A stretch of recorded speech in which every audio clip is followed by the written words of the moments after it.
emipiira egy'ebika eby'Abaganda gyengedde bannange mugire muteeketeeke ttiimu zammwe ate naffe abakola mu mulimu guno naddala ku leediyo ya Ssaabasajja mututegeezeeko tutegeeze abantu ttiimu zaabwe gye zitendekerwa.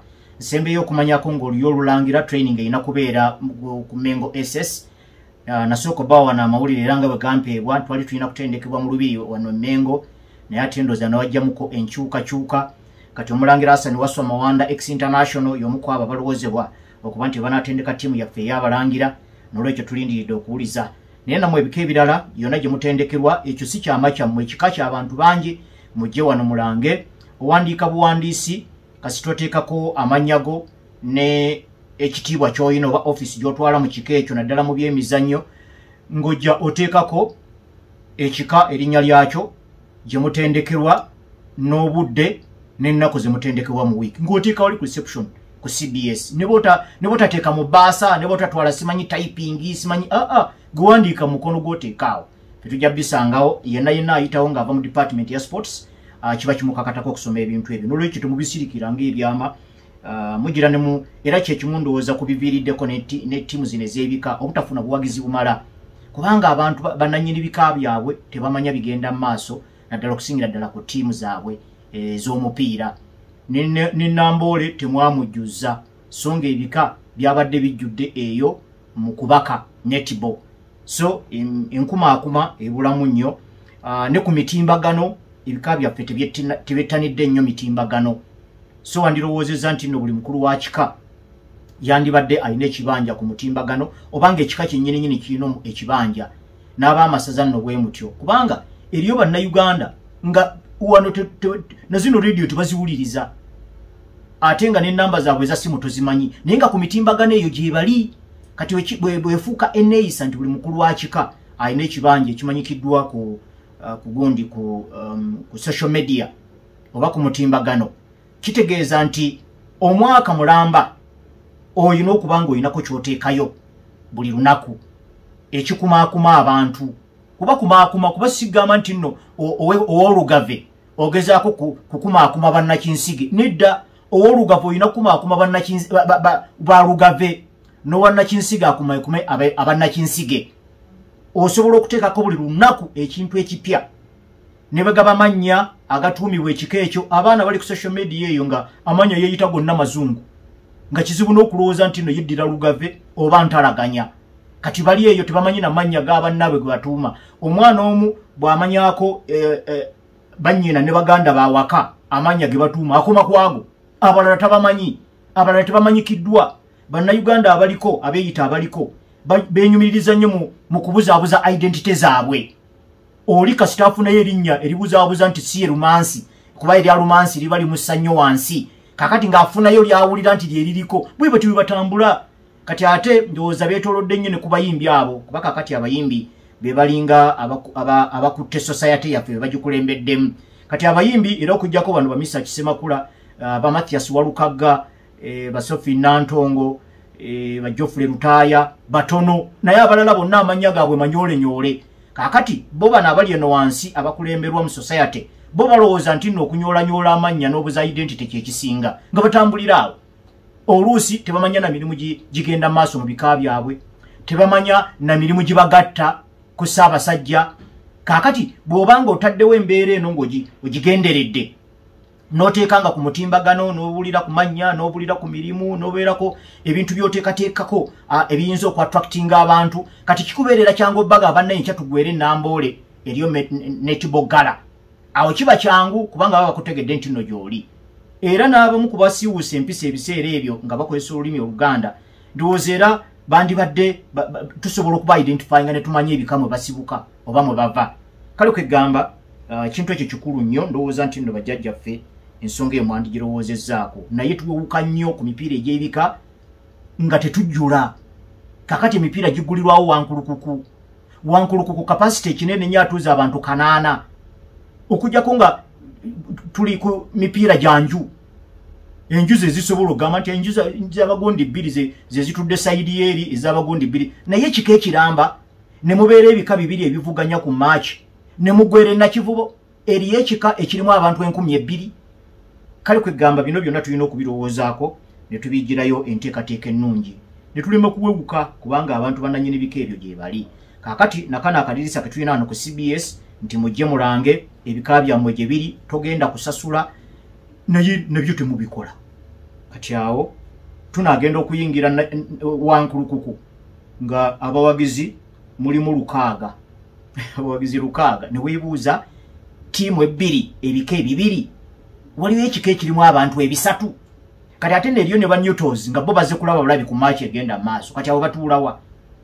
Ensonga eyo mbadde nsaba mugirowoozeeko. Weekend yabaddemu abawanguzi tiimu ya Liverpool bannantamega b'ekikopo mu liigi y'abanywera mu Bungereza, Barcelona bawangudde Kings Cup wali Spain, ne Munnayuganda Jacob Kiprimo naye yatutte ekifo kyakubiri mu mpaka eza kutolontoka ebyalo n'obugga kilometers 42. Muvubuka yalabikidde ddala bulungi bw'abanga yabadde atandika kutandisa okudduka misinde gino n'anyukira mu kifo ekyo. Gabeera mawulire malungi eri bannayuganda, kitegeeza nti mu kugenda mu maaso ajja kuvuganyiza ddala kune. Omusajja yatuwangudde bamuyita Sebastian Sawe Kimaru, musajja munna Kenya. Onono ne yazzeeyo okulubeesa mpolampola kuba Kenya yo emanyi okuproducinga abantu bana badduka distances empanvu, naye ono tubadde tetumumanyi nnyo newankubadde nga mu 2023 yawangula World Cross Country Championships. Yanyukira mu kifo kya 7 najja nga yekulubeesezaawo omwaka ogwo oguwedde 2024 n'awangula marathon eyali mu gundi eyali mu Valencia mwezi gwa December. Tenga mu mwezi ogw'omwenda era 2024 yali awangudde half marathon ya kilometers 21 mu Copenhagen ekyeri mu gundi mu Denmark.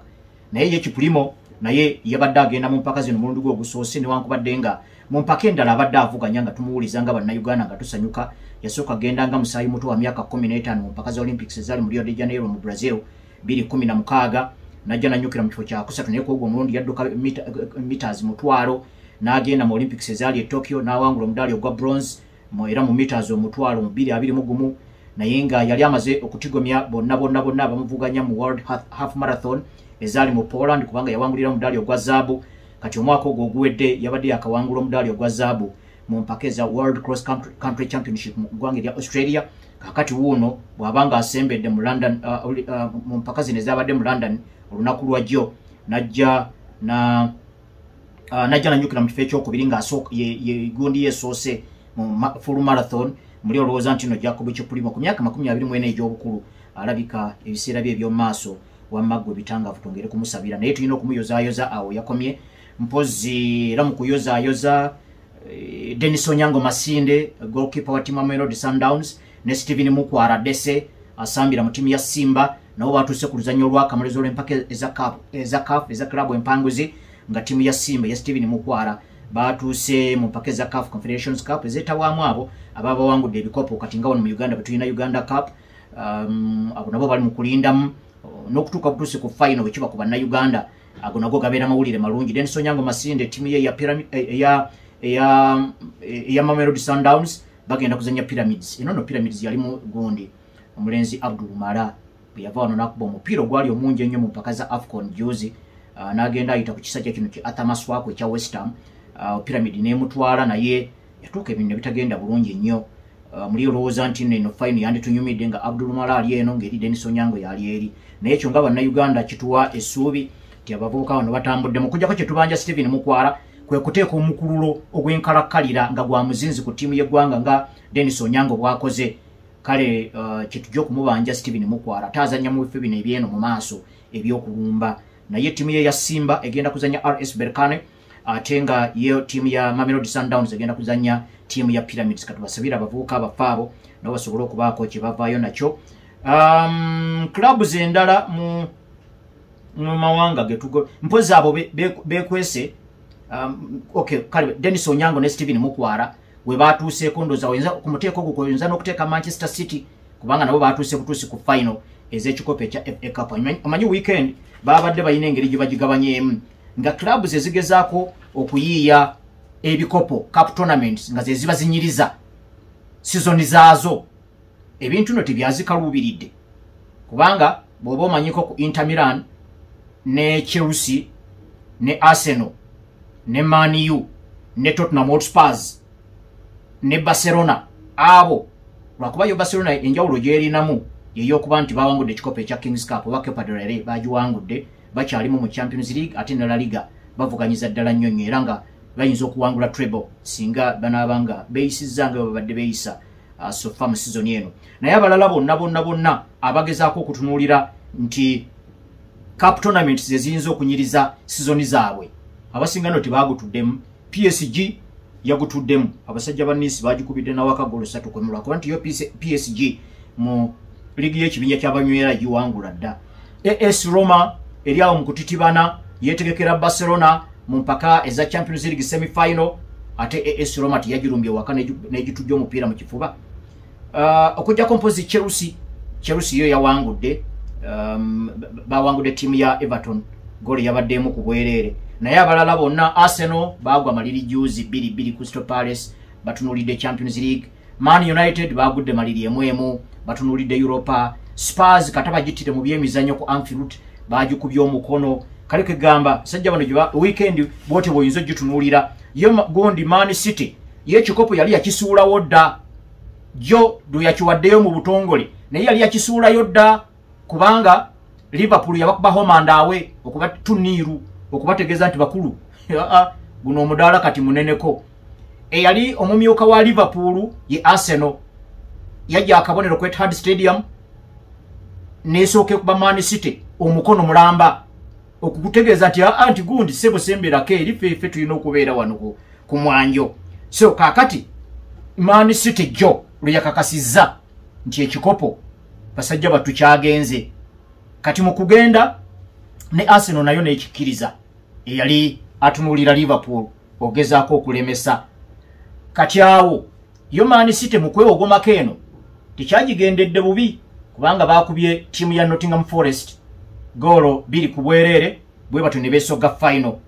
Kati abo nabo bakyasobola okwewozaako kwezo tiimu ezirowooza nti no cup tournament zino ze ziyinza okubbulula sizoni zaabwe ne balema kuviira yaawo nga tebalina kyebawanise. Era ku muteeko gwe gumu kwoyinza n'okutunulira ku bimu ku ebyo ebyabadde mu weekend okutwaliza awamu. Nategeddeko okudda kwa Matthijs de Ligt kati mulamu ne Amadi Diallo naye atendekebwa ne banne ate okujjako Diogo Dalot ate yayise vivi kirowoozebwa nti ayinza okutaddamu kukoonako yeegasse ku Joshua Zirkzee. Diogo Dalot ndowooza nokkowaako oyo omusajja akubye omupiira mungi nnyo oyo nga tawummula bw'atakuba 3 akuba 2 bw'atakuba ezo akuba mu baaka 3 oba ku side ya ddyo oba ya kkono ate yadduka layini yonna paka eri paka amadda na biki ebyo abadde alina okutuuka some point n'akoowamu. N'olwekyo agegamu ku mawulire amabi agafulumye mu weekend mpozi abagondi aba Inter Milan okudda kwa Denzel Dumfries mawulire malungi nnyo mukana akaseera. Matteo Darmian asobola okukubira wing back ya right naye ate Denzel Dumfries agirayo ddala ekintu kye bayita system ya 352 nti akuba bulungi nnyo layini eyo okugenda mu maaso bw'atuuka eri mu maaso yeesanga midfielder bwadde ne yeesiza ddala nga defender ekintu akikola ne kibeera fluid oluusi ayita munda oluusi n'abuzaabuza kwegamba akola ebintu bingi nnyo by'olowooza nti nno Inter Milan ebadde ebimisinga era ndowooza nti ke yalabiseemu akatono ako newankubadde nga Roma yabatuzza omupiira mu kifuba ndowooza nti nno Simone Inzaghi ajja kumwenyumiririzaamu naddala nga bagenda kuzanya ttiimu eya Barcelona mu semi-final. Arsenal ndabyekaawo nga gundi Ricardo Carafiori kati naye embeera simbi okujjako ate Mikel Merino yalina mukenkenyera enkenyera eno Mikel Arteta tajogeza maanyi talaga nnyo nti nno mulenzi tabeeramu mugwa PSG enkya talaga nti nno anaabeeramu nga bw'omanyi Mikel Arteta alina kaadi ze zimu engeri gyazanyira kumpi n'ekifuba kye nga tusobola kutunulamu mwali muzanye ku matatu muntu gundi kaadi agisika wano kumpi mu nsawo ya saati n'asuulako n'azzaayo Mikel Arteta bw'atyo bwakolamu naye nga wabaddewo okubuusabuusa ku muvubuka oyo tegabeera mawulire malungi nnyo singa ganaabeera ag'enkomeredde kubanga mu kiseera ekyo nga toyina na Thomas Partey mu luzannya olusooka oba oliawo wabeerawo entengero ey'enjawulo mu nkambi naye Mikel Arteta agamba tekitiisa nnyo naye nga bwegegamu ku mawulire ne Ben White naye alinamuko enkenyera. Mpozi awalala kwe kuteeba kwa Rasmus Hojlund yateebyeyoko ku ggoolo ne Nicholas Jackson yateebyeyo olowooza nti nno ku lw'abazannyi abo ne ku lwa ttiimu ezo abavubuka abo muli owulira bulungiko gwe ng'ow'omupiira n'ogamba nti abasajja bambi sigamba nti tebamanyi kuteeba naye omutindo gubadde gulazeewa kale no baateebyeyo mu weekend ne gabeera mawulire malungi eri bo ng'abantu. Mugezaako okutunulira ekifaananyi okutwaliza awamu ku byabadde mu weekend tubadde tusembeddeko nga we tutuuse nze gwe nalabye nga sita wa weekend njagala kutwala Eberechi Eze eddenzire ya Crystal Palace. Eddenzire litandise okumachuwalinga luli yakubanga omupiira nga gwakwesanyusa naye kati akuba omupiira gwa business era olabanga bwe yatebye y'omu ku bazannyi abasinze okuteeba goolo ennyingi ng'asinziire bweru w'entawe kubanga omusambi oyo bw'abanga asobola okulutanetinga byakola kugamba ng'abikyusakyusa abeera unpredictable kiba kizibu okumanya kikyazaako naddala nga omulimu gwe gwakujjako bantu kuliikiriza bateebi be mpozi naye yennyininyini okuteeba kakati mu kulutanetinga oluusi ajja basala ayingira entabwe abakuba akasaalaba oluusi ayingira entabwe akuba ennyanda oluusi ng'asinziira bweru wa ntabwe omupiira n'agusala ne gugenda gukwatayo era wamulabye engeri gy'abadde yeeyisaamu kasita yateebye goolo n'atandika kutungirira nnumba n'atandika kuyamba ku kuleeta ntiisa eri opponent mu bitongole ebyenjawulo kubanga eri gy'amanyikiddwa nti alina speed omupiira agumanyi alina ne kyenga buli wajja ajja n'amasannyalaze agabasannyalaza ba opponent kati yasazeewo okutalaaga kisaawe kyonna nga bw'acreatinga diversion eno ba Ismail Sarr ne Jean Mateta bongere okukosa tiimu ya Aston Villa gye baakubye goolo zaabadde 3 ku bwereere nze gwe nayagadde okutwala omuntu yenna ayinza okusikirizibwa n'atwala Ismail Sarr oyo naye aba mutuufu kuba Ismail Sarr yateebyemu goolo 2 mu match eno ate nga n'emu ku ezo goolo yabadde goolo ya impact oluvannyuma lwa Jean Mateta okulemwa penalty awo kiyinza okubeerako message gituweereza opponent n'atandika okuzuukuka kubanga omupiira gwadde gukyaliemu ku bwereere naye omulenzi oyo Ismail Sarr yaze n'ateeba goolo 2 ez'omu bwangu oyinza okutwala oyo naye ku kya overall game nze nayagadde kutwala Eberechi Eze naye kutwaliza wamu abazannyi abawerako baalabise bulungi mu Crystal Palace. Jean Mateta lwakulemwa penalty naye yazeemu naye composing n'akola ebiriyo. Dean Anderson nga goalkeeper naye alinako save ze yakozaawo naddala volley yabadde ekubiddwa Omufalansa Lucas Dean. Bano bo ba wing back abo bo simanyi oba bwe batuuka okugwa wansi awaka okunywa ku mazzi oba okubayiira ku mazzi nabo basalanga amanda wali olabyeko eryanda erivudde ku sigiri ne muliteeka wali ku bbali ne muliwaka amazzi we lisaala nze ndowooza abavubuka bano Tyrone Michel ne Daniel Munoz bino bye bakuba wing back left and right ogenda up and down nga bwe twalabanga gundi Alexander-Arnold Trent ne Andy Robertson we bakikolanga mu kisanja kya Jurgen Klopp mu Liverpool abavubuka bano balinga abalina yingi ne sapesa naye nabo wing ezo babadde bazikubira ddala bulungi ate naddala Tyrone Michel yabadde alinayo obuvunaanyizibwa obutayiza Morgan Rogers Aston Villa ine ekivubuka ekyo nakyo kyefulukuta sebo kiina ebintu byekikolera bwe kiba nga kiyita mu zooni yo mu ngeri y'olutentezi oyinza okwesanga tofiisawo na budde bugenda eri mu maaso okuba yadde cross naye yabadde agenda era boogezaako okutunuulira bannamba 3 abakubye omupiira omulungi ennyo e Bungereza kyangu nnyo okugenda ku bano ba Middlesbrough Cakes omulenzi oyo 3 wa Bournemouth oba ku Marco Correa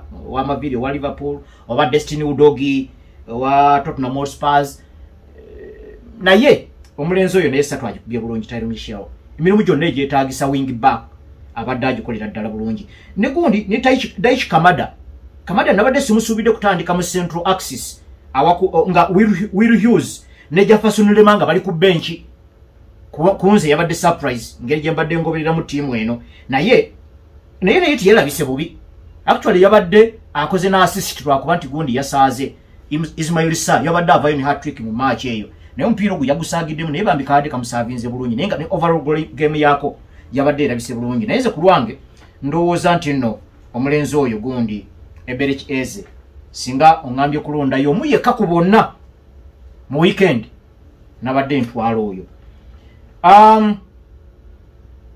Okuddayo ku nsonga ya Liverpool bawangudde ekikopo mu maaso g'abawagizi baabwe omulundi ogusooka mu myaka 35 basemba okuwangula nga abawagizi baabwe balaba mu 1909 kino ekikopo kye bawangudde mu 2020 ekyo abawagizi babadde mu lockdown balabidde ku TV naye okubeerawo waliwo n'omuwagizi omugwenda byatambuza akatambi ng'ali mu kuvuma abawagizi ba Liverpool banne nti mu kwekubya ziserefi balinnye ku mmotoka ye waggulu yonna gundi bagiyita rufu y'emmotoka bagiyitani negwamu n'okugwamu yaguddemu ng'abantu bali mu kweyokya ziserefi. N'olwekyo lino essanyu lyabadde lyanjawulo omulundi ogusoose emyaka 35 Liverpool ekintu kye yatuuseeko n'abawagizi emitwalo 600 babadde bajjudde mu Anfield. Kale ndowooza nti n'enkambi ya Liverpool n'abawagizi ba Liverpool tulina wano mukama waffe mu CFO y'omu ku bawagizi ba ttiimu eya Liverpool mukulu Abitex, waliwo wano music director mukulu Chris Ruge, waliwo ne mu Uganda waffe Zambali Blasio Mukasa, bamu ku bawagizi ba Liverpool benyinza Ruben Ruyombo, bamu ku bawagizi abatonotono benyinza okujja ku fingertips. Waliwo ne Honorable Kasibante Moses ne mmanyi wa Liverpool, waliwo mukwano gwange Kabanda Moses. Bwe batyo abawagizi ba Liverpool nyinza okuba sirina bangi nnyo off my fingertips. Naye nga ndowooza akabugumu bakawulira ate nga bwe bakawulira kibeera kituufu. Naye Liverpool mu kukubwamu emipiira 2 gyokka season ennamba nga lose yasooka yali mu mwezi gwa 9, lose ey'okubiri nga yabaddewo mu April guno omwezi gwe tulimu, ate nga tebakubiddwako ku memba yenna gwe basuubira kuvuganya naye ku kikopo. Ekyo kirina message gye kiweereza eri abeegwanyiza ebikopo mu kugenda mu maaso. Tubadde tujjagezaako okusemberera obuwanguzi obwa ttiimu ya Liverpool bwe ndowooza nti bwasinze okukwata akati mu weekend. Newankubadde ng'ekikopo kibadde kyeragadda nti nno abalala bonna bakirekedde Liverpool, naye nga eno yabadde nga entikko. Mu kuteeba goolo 80 ne bateebwamu goolo 32, si be basinze okuteebwamu goolo entono. Arsenal yasinze okuteebwamu goolo entono, goolo 29. Naye kikulu goolo zino eziteebwa gwe muzinzi oba ye value eri mu goolo. Waliwo okusanga nga ttiimu erina goolo 2 gwe n'oteeba ey'okusatu ne gugwa 3 ku bwereere. Kati ogwo guba tegukyusiza status ya game. Okuteeba goolo ezikyusa status ya match zezo ezaawula awangula ekikopo kwata awangule. Naye ng'osobola okutunuulira nga bonna goolo zanywedde n'abalabidde emipiira mu kibanda, enduulu neevuga nti omwana asazizza layini, naye nga goolo tekyusiza status ya match. So kati Liverpool yesinze okuba goolo ennyingi ezikyusa status. Okukyusa status ya match kitegeeza ekisooka omupiira gubadde 0-0 nojja n'oteeba. Omupiira gubadde ttiimu yo bagikulembedde goolo emu ku bwereere nojja n'oteeba equalizer. Omupiira gubadde draw 2-2 nojja n'oteeba winning goal. Kati goolo ezo ez'omuzinzi weesanga nga goolo eyo ewezezza 3-2 esinga omuzinzi ku goolo ey'okuna singa ttiimu etuuka ne wangula goolo 4-2. So kati ogenda opimamu goolo zibadde zinywa endulu ng'evuga naye omuzinzi gwazo gubadde guvaayo. Kati awo asinze okuteeba goolo ezirimu omuzinzi yatwala ekikopo. Era Liverpool wano weeri mbadde nkonyeeko ku ky'okubeera consistent. Liverpool webanga yasemba okubwa mu mwezi ogw'omwenda ogw'omwaka guli yazzeemu okubwa mu mwezi gwa 4. Bw'oba oyagala okufuna enjawulo wakati wawangula liigi n'ataagiwangule olina okuteekawo run eyo. Ne bw'obanga emipiira gyonna togiwangudde egimu ng'ogudde maliri, naye waakiri olina okufuna lidimu eyo omudigido ogwo ogw'obutawangulwa. Kale naawo Liverpool ekyo nakyo yakikoze bulungi. Mpozi mu kaseera kano wenjagala okwagaliza amazaalibwa amalungi muwala waffe Namuleme Vivian, ono muwala w'omugenzi Mark Makumbi. Bambi birthday ya leero ka tumwagaliza olunaku olulungi. Ayinako kanamba ka sengaawe tikigana kumuweereza ka message omwana n'omuyozaayoza kubanga Mark Makumbi y'omu ku abo abatono kwe tumulabira. Happy birthday Vivian Namuleme Ovumbogo. Akati bwe tweyongerayo era ku nsonga ya Liverpool, Ancelotti yayingidde mu byafaayo ng'omutendeso ow'okutaano mu liigi y'Ebungereza okuwangula ekikopo ekya liigi omulundi ogusoose nga yakajja Ebungereza. Kino yakyozaamu ku kya Jose Mourinho kye yakola season ya 2004-2005. Mourinho ebiseera byali ayokya nga yakava eri mu FC Porto ne Roman Abramovich yakagoba Claudio Ranieri Mourinho agenda okujaga akasajja kavudde yo Portugal naye Champions League yo yawedde kagenzo okuba bano ba Patrice Evra aba AS Monaco mu final nga kayina engeri gye kayisizaamu eggaali tiimu z'Ebungereza mu Champions League kakuba ne Man U ne kagijjamu ye naye Bungereza ligi y'Ebungereza yanjawulo tekajja kusobolayo kibiki Mourinho yafuumuka akapiira wakategedde kikopo n'akiwangula sizoni yesooka Ancelotti naye n'akiwangula sizoni ya 2009-2010 era mu ttiimu ya Chelsea Manuel Pellegrini ono engineer yakiwangulira mu Man City sizoni ye yasooka 2013-14 ne Antonio Conte yakiwangulira mu Chelsea sizoni ya 2016-17 kakati Ancelotti wa Liverpool yafuuse omutendeso w'okutaano okutuuka ku kkula eryo kubanga kkula naye ate Ancelotti ono olina okumuwamu ekitiibwa ekyenjawulo kubanga ye teyazze kwereega bino ebyakasajja fuba be bayita bakali bakasajja ebyakali bakasajja tyatazze n'obuzira kakati kajje mukamulabe yazze mpola abasambi be yasanzeewo bonna be yasambisizza owego yaleeta Federico Chiesa abadde amuleka ku benchi naga bano bantu ba musajja kanda ebyo bakola n'atabateekamu mu bwangu bukodyo bupya oba kino gundi ayinza okiyigirako Ruben Amorim kubanga ye Ruben Amorim yatambula n'ennono ye ku ngugu nnono ye yeesooka kakati abasambi mwene mwesootinga agijamu ng'akuba atagijamu ku benchi oba ku looni nga bamwazika naye Ancelotti ebyagundi kali bakasajja yabigaana n'agamba omusajja abadde atendeka ati kale tujja kuteekamu adjustment katonotono takyenyooke kale nno mu kuwangula ekikopo kino omulundi gw'ogusoose mu liigi y'Ebungereza batono nnyo nno lwakuba abantu abamu babasirikira busirikizi byama nze saali ku lukalala lwali lumuteeka kwabo abamusuubiramu ekikopo naye omusajja yajja akuŋŋaanya mpola obubonero bwe nga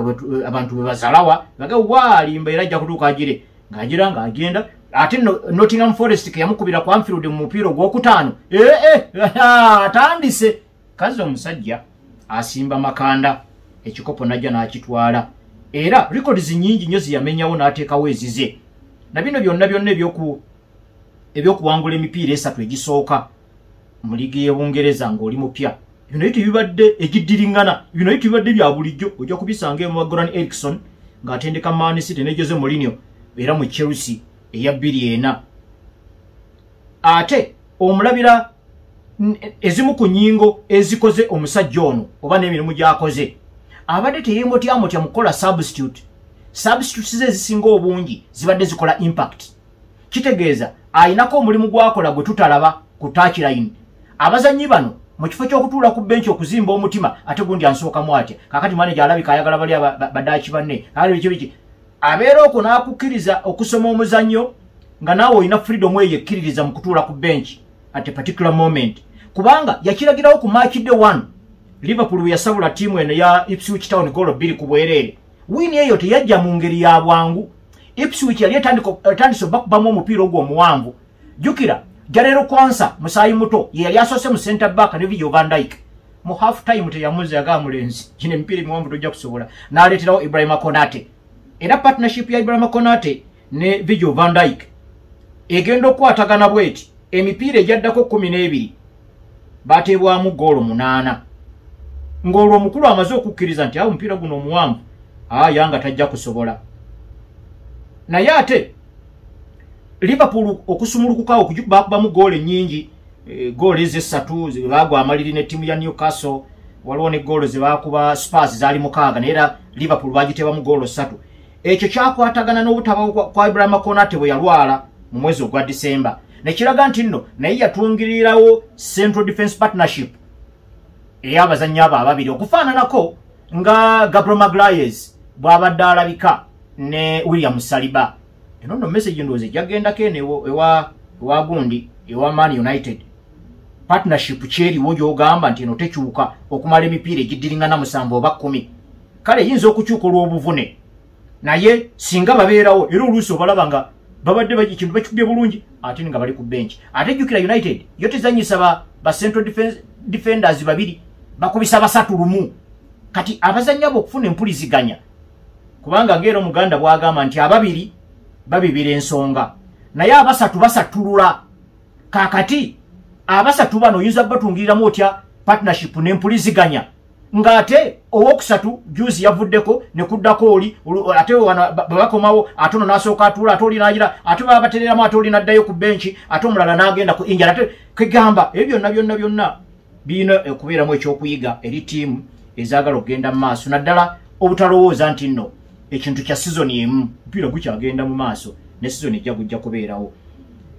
Ensonga endala emu kwezi ezikoze ennyingo ya Liverpool okuwangula ekikopo wansi wa Ancelotti kwe kusituka kwa Ryan Gravenberch.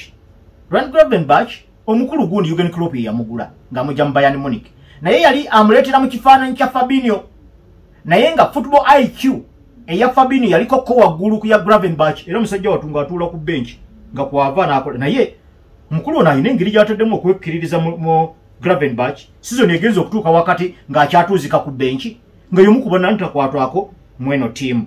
So oyo naye ataddeko ettofaali erirye n'aleeta stability mu zooni eyo newankubadde nga si be bamu ne Fabinho. Mo Salah omutindo gwe tumulabyeko ng'abeera top scorer, tumulabyeko ng'akoze assist ezisinga obunyumi, naye omusajja tazikiza.